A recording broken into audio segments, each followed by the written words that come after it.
ವಿದ್ಯಾರ್ಥಿಗಳು ನಮ್ಮೆಲ್ಲರಿಗೂ ಕರ್ನಾಟಕ ಶುಭೋದಯ ಶುಭಾಶಯಗಳು.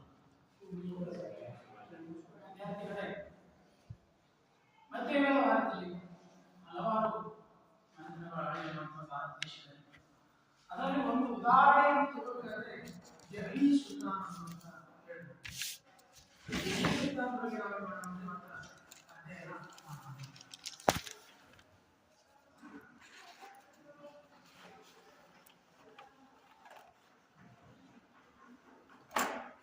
ವಿದ್ಯಾರ್ಥಿಗಳೇ, ಈ ದೆಹಲಿ ಸುಲ್ತಾನರು ಏನು ಮಾಡ್ತಾರೆ, 12ನೇ ಶತಮಾನದಿಂದ ಸುಮಾರು 15ನೇ ಶತಮಾನದವರೆಗೂ ಏನ್ ಮಾಡ್ತಪ್ಪ ಆಳ್ವಿಕೆ ಕೆಲಸ ಮಾಡ್ತಾರೆ. ಎಷ್ಟು 1206ರಲ್ಲಿ ಏನ್ ಮಾಡ್ತಾರೆ ಇವರು 1526ರವರೆಗೂ ಏನು ದೆಹಲಿಯನ್ನ ಆಳ್ವಿಕೆ ಮಾಡ್ತಾರೆ. ಈ ದೆಹಲಿ ಸುಲ್ತಾನರು ಏನ್ ಮಾಡ್ತಾರೆ, ಭಾರತದಲ್ಲಿ ತಮ್ಮದೇ ಆದಂತಹ ಒಂದು ರಾಜ್ಯವನ್ನು ವಿಸ್ತರಣೆ ಮಾಡಿದ್ದಾರೆ. ಆ ರಾಜ್ಯವನ್ನು ಹೇಳೋದಾದ್ರೆ ನೋಡಿ, ಭಾರತದಲ್ಲಿ ದೆಹಲಿ ಸುಲ್ತಾನರ ಆಳ್ವಿಕೆ ಅವರು ಆಳ್ವಿಕೆ ಮಾಡುವಂತಹ ಭೂಪ್ರದೇಶದ ಒಂದು ಭೂಪಟ ನೋಡಿ. ಅಂದ್ರೆ ಉತ್ತರ ಭಾರತದಿಂದ ದಕ್ಷಿಣ ಭಾರತದವರೆಗೆ ಏನ್ ಮಾಡಿದ್ರು ಅಂತಂದ್ರೆ ಸಾಮ್ರಾಜ್ಯವನ್ನು ವಿಸ್ತರಣೆ ಮಾಡಿಕೊಂಡಿದ್ರು. ಯಾರು? ದೆಹಲಿಯ ಸುಲ್ತಾನ. ಈ ದೆಹಲಿಯ ಸುಲ್ತಾನರ ಕಾಲದಲ್ಲಿ ಅಲ್ಲಿ ದಕ್ಷಿಣ ಭಾರತದಲ್ಲಿ ಮಹಾರಾಷ್ಟ್ರದಲ್ಲಿ ಒಂದು ಮನೆತನದ ಯಾವಪ್ಪ ಅಂತಂದ್ರೆ ದೇವಗಿರಿಯ ಯಾದವರು ಅವರು ಕೂಡ ಏನ್ ಮಾಡ್ತಾರೆ ಅಂದ್ರೆ 12ನೇ ಶತಮಾನದಿಂದ 14ನೇ ಶತಮಾನದವರೆಗೆ ಆಳ್ವಿಕೆಯನ್ನ ಮಾಡ್ತಾರೆ. ಈ ದೆಹಲಿ ಸುಲ್ತಾನರು ನಮ್ಮ ಭಾರತ ದೇಶಕ್ಕೆ ತಮ್ಮದೇ ಆದ ಸಾಹಿತ್ಯ ಆಗಿರ್ಬೋದು, ಕಲೆ ಆಗಿರ್ಬೋದು, ವಾಸ್ತುಶಿಲ್ಪ ಆಗಿರ್ಬೋದು ನೀಡಿದ್ದಾರೆ.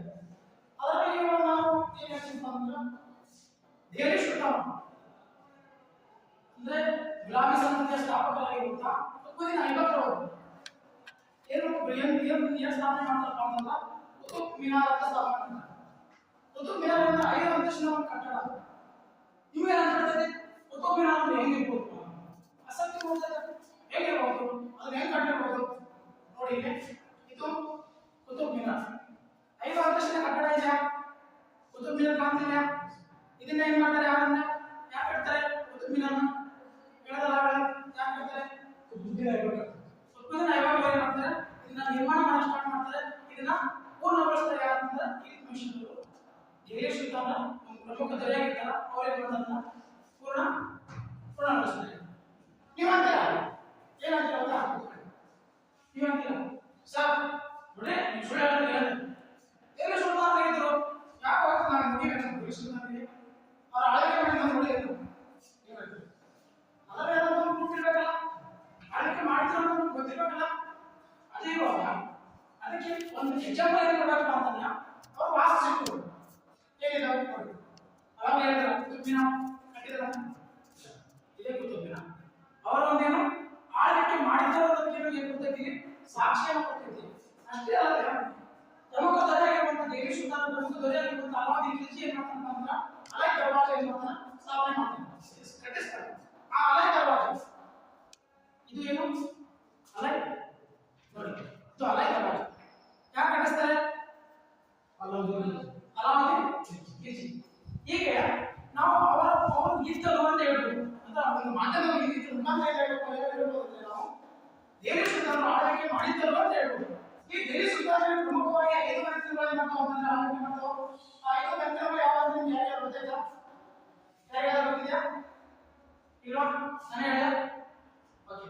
ಮೊದಲನೇ ಯಾರಪ್ಪ ಅಂತಂದ್ರೆ ಗೊತ್ತಿದೆ ನಿಮಗೆ? ಮೊದಲನೇ ಮಂತ್ರಿ ಯಾರು?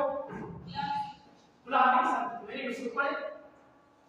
ಮೊದಲನೇದಾಗಿ ಗುಲಾಬಿ ಸಂತತಿ, ಎರಡನೇದಾಗಿ ಖಿಲ್ಜಿ ಸಂತತಿ, ಮೂರನೇದಾಗಿ ಸಂತತಿ,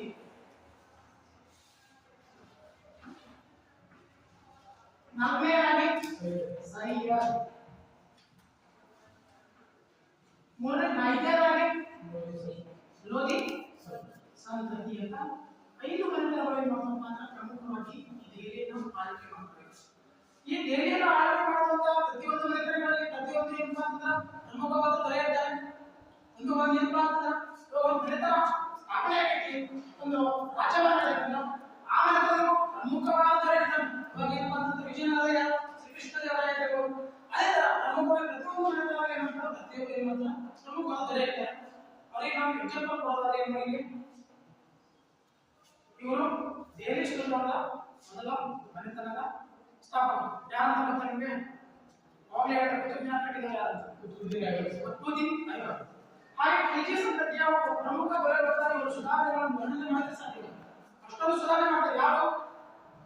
ಅಲಾವುದ್ದೀನ್ ಖಿಲ್ಜಿ. ಇವರು ಯಾರು? ಅಲಾವುದ್ದೀನ್ ಖಿಲ್ಜಿ.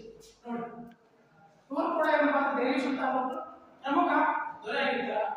ಅಷ್ಟೇ ಅಲ್ಲದೆ ತುಘಲಕ್ ಸಂತತಿಯವರು ಪ್ರಮುಖ ದೊರೆ ಬರ್ತಾರೆ. ಅವರನ್ನ ಉಚ್ಚ ದೊರೆ ಅಂತ ಕರೀಬೇಕು ಅಥವಾ ಪ್ರಮುಖ ತುಂಬಾ ಬುದ್ಧಿವಂತ ದೊರೆ ಅಂತ ಕರೀಬೇಕು ಅಂತ ಇನ್ನು ಸಾಹಿತ್ಯಕ್ಕೆ ಗೊತ್ತಿಲ್ಲ. ಅಂತ ಒಬ್ಬ ದೊರೆ ಅವರು ಯಾರು ಅಂತಂದ್ರೆ ಮೊಹಮ್ಮದ್ ಬಿನ್ ತುಘಲಕ್. ಇವರು ಯಾರು? ಮೊಹಮ್ಮದ್ ಬಿನ್ ತುಘಲಕ್. ಹೀಗೆ ಏನಪ್ಪಾ ಅಂತಂದ್ರೆ ದೆಹಲಿ ಸುಲ್ತಾನರು ಪ್ರಮುಖವಾಗಿ 12ನೇ ಶತಮಾನದಿಂದ ಏನ್ ಮಾಡ್ತಾರೆ 1526 ಶತಮಾನದವರೆಗೆ ಆಳ್ವಿಕೆಯನ್ನ ಮಾಡ್ತಾರೆ. ಈ ವಿದ್ಯಾರ್ಥಿಗಳ ದೆಹಲಿ ಸುಲ್ತಾನರಿಗೆ